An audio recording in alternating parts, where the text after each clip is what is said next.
Gunman.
सादर प्रणाम। मैं गोरखपुर की मिट्टी हूँ और मैंने इसे अनेक रूपों में ढलते देखा है।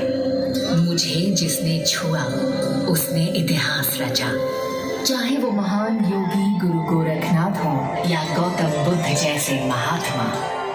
अगर एक और भारत के आजादी के दीवानों ने अपने लहू से मुझे सींचा, तो दूसरी ओर प्रेमचंद की लेखनी और भाषा ने मुझे नई परिभाषा दी। मेरे रोम रोम में छिपी है एक रोचक गाथा।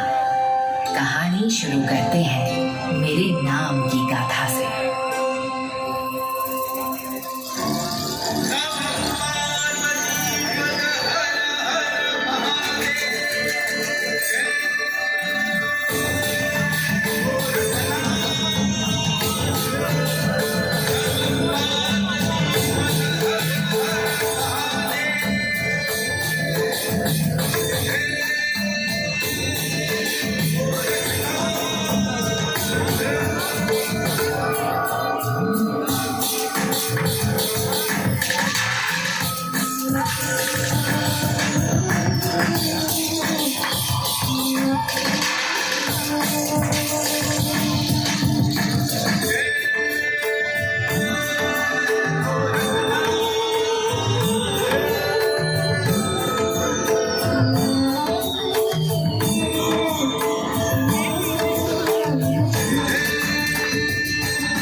मेरा नाम युगों युगों से चले आ रहे नाथ पंथ और इसके प्रवर्तक महायोगी मत्स्येंद्र जी के शिष्य महायोगी गुरु गोरखनाथ बाबा पर रखा गया है, जिनका योगदान योग के व्यावहारिक पक्ष को जन जन तक प्रसिद्धि दिलाने हेतु भी है। बाबा गोरखनाथ शिवावतार है। प्राचीन अचिरावती यानी राप्ती यहाँ कल कल बहती है। रमणीय गोरखपुर ने बाबा गोरखनाथ का मन मोह लिया। धीरे धीरे ये बात फैलने लगी कि महायोगी गोरखनाथ खिचड़ी के लिए अन्न की भिक्षा मांगते हुए यहाँ आए हैं। ज्वाला देवी में गोरख डिब्बी जल रही है, पानी गर्म हो रहा है, केवल अन्न की प्रतीक्षा है। बस फिर क्या था, हजारों श्रद्धालुओं ने खप्पर में खिचड़ी भरना आरंभ किया। ये मकर संक्रांति का पुण्य समय था। आज तक मकर संक्रांति पर्व पर श्रद्धालु खिचड़ी चढ़ाते आ रहे हैं। एक पूरे माह तक चलता है ये आयोजन। मकर संक्रांति का महीना गोरखनाथ जी की योग सिद्धि का सांस्कृतिक एवं आध्यात्मिक प्रतीक है।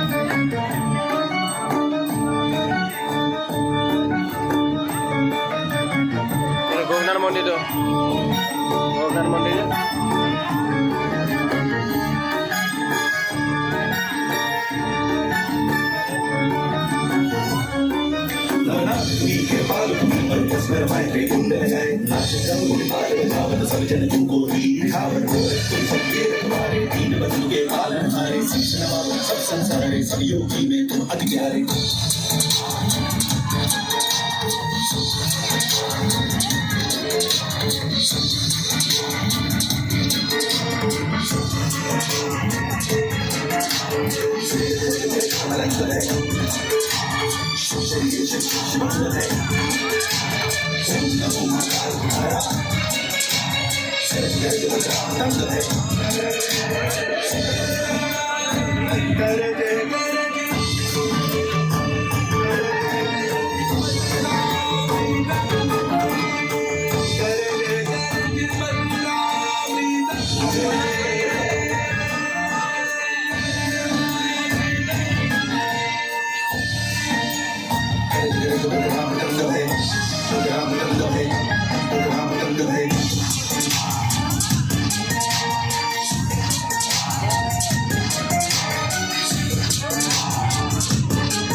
नाथपंथ के ही प्रख्यात योगीराज गंभीर नाथ जी की प्रसिद्धि तीनों योगों की सिद्धि हेतु जानी जाती है एवं महंत दिग्विजय नाथ जी का योगदान स्वतंत्रता संग्राम में होने के साथ साथ गोरखपुर विश्वविद्यालय की स्थापना में अमूल्य है। गोरखपुर के सामाजिक धार्मिक शैक्षणिक रूप स्मरणीय है। गोरखपुर की मिट्टी और गौतम बुद्ध का संबंध अटूट है। यहाँ से मात्र 52 किलोमीटर दूर पूर्व में हिरण्यवती नदी के तट पर कुशीनगर स्थित है। वाल्मीकि रामायण के अनुसार त्रेता युग में भगवान राम के पुत्र कुश की ये राजधानी थी और कुशावती कहलाती थी।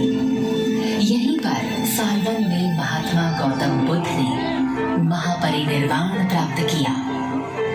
बुद्ध ने सत्य, अहिंसा, अस्तेय जैसे मूल्यों का प्रचार किया। वर्तमान में विश्व स्तर पर मानव मात्र की समानता के जो स्वर सुनाई देते हैं, उनका शंखनाद सर्वप्रथम गौतम बुद्ध ने ही तो किया था। कुशीनगर में भगवान बुद्ध के अस्थि अवशेषों पर विशाल स्तूप के अवशेष आज भी हैं, जो रामाभार स्तूप स्थल के नाम से प्रख्यात है। यही भगवान बुद्ध पंच तत्व में विलीन हुए। यही महापरिनिर्वाण मंदिर में भगवान बुद्ध की लेटी हुई मूर्ति भी है।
देखन मैं चला बुरा न मिलिया कोई, जो दिल खोजा आपना मुझसा बुरा न कोई।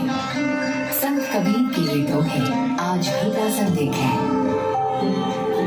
15वीं सदी के भक्तिकालीन कवि संत कबीर ने अपनी सीधी सरल कविताओं से समस्त विश्व पर छाप छोड़ी। गोरखपुर शहर से पश्चिम दिशा में 29 किलोमीटर दूर आमी नदी के तट पर स्थित मगहर संत कबीर का समाधि स्थल है। संत कबीर ने हिंदू एवं मुसलमान दोनों को सद्भावना का मार्ग दिखाया। उनकी समाधि पर मंदिर एवं मस्जिद का एक साथ होना कबीर की धार्मिक सद्भावना और समन्वयवादी सोच का प्रतीक है। गोरखपुर के ऐतिहासिक इमाम बाड़े का निर्माण अवध के नवाब आसिफउद्दौला ने 1795-96 में कराया। इसमें सूफी संत रोशन अली शाह की धुनी आज भी मौजूद है। यहाँ सोने, चांदी और अष्ट धातु के ताजिए मौजूद हैं, जो नवाब ने रोशन साहब को भेंट दिए थे।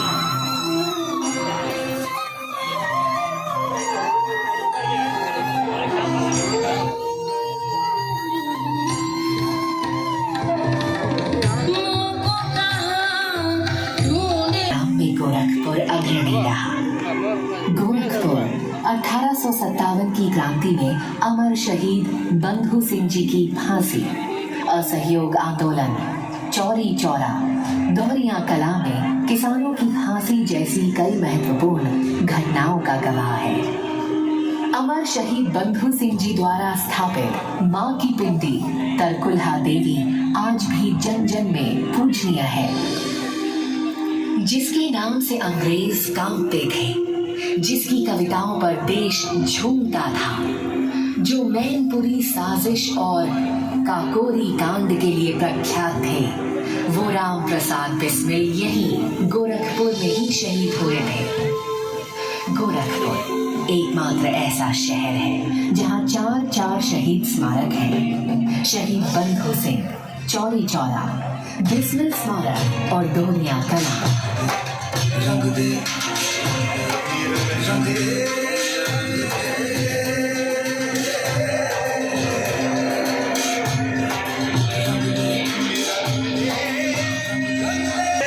बसंती चोला रंग दे रंग दे रंग दे बसंती चोला माए रंग दे जिस चोले को पहन शिवाजी खेले अपनी जान पे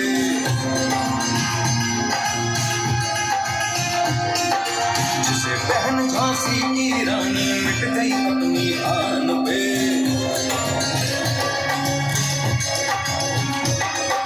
जिस चोले को पहन शिवाजी खेले अपनी जान पे जिसे बहन झांसी की रानी मिट गई अपनी आन पे आज उसी को पहन के निकला हम मस्तों का टोला आज उसी को पहन के निकला हम मस्तों का टोला मेरा रंग दे बसंती चोला मेरा रंग दे बसंती चोला रंग दे चोला रंग दे चोला दे बसंती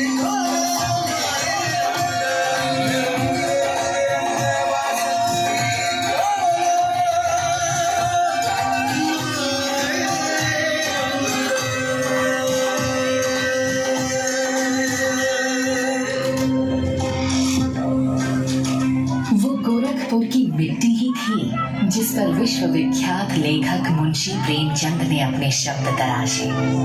श्री धनपत राय, जिन्हें नवाब राय एवं मुंशी प्रेमचंद के नाम से भी जाना जाता है, उनकी कर्मस्थली भी गोरखपुर ही थी। यहाँ उन्होंने कई कालजी उपन्यासों एवं कहानियों की रचना की। रघुपति सहाय जी, जो फिराक गोरखपुरी के नाम से प्रख्यात हैं, का शायरी के क्षेत्र में योगदान अमूल्य है। भारतवर्ष के महाकाव्यों एवं साहित्य का परचम आज पूरे विश्व में लहरा रहा है। गीता प्रेस ने उपनिषद, भगवत गीता, रामायण, महाभारत के साथ साथ कल्याण पत्रिका को विश्व भर में जन जन तक पहुंचाने का पुनीत कार्य किया जा रहा है। कल्याण पत्रिका के आदि संपादक श्री हनुमान प्रसाद पोद्दार जी थे। हिंदी, अंग्रेजी तथा अन्य भारतीय भाषाओं में 1600 पुस्तकों का प्रकाशन मुद्रण गीता प्रेस में आज भी होता है। श्री जय दयाल गोयनका जी और श्री घनश्याम दास जलाल जी द्वारा स्थापित ये अखिल भारतीय संस्था आज हमारी धरोहर है।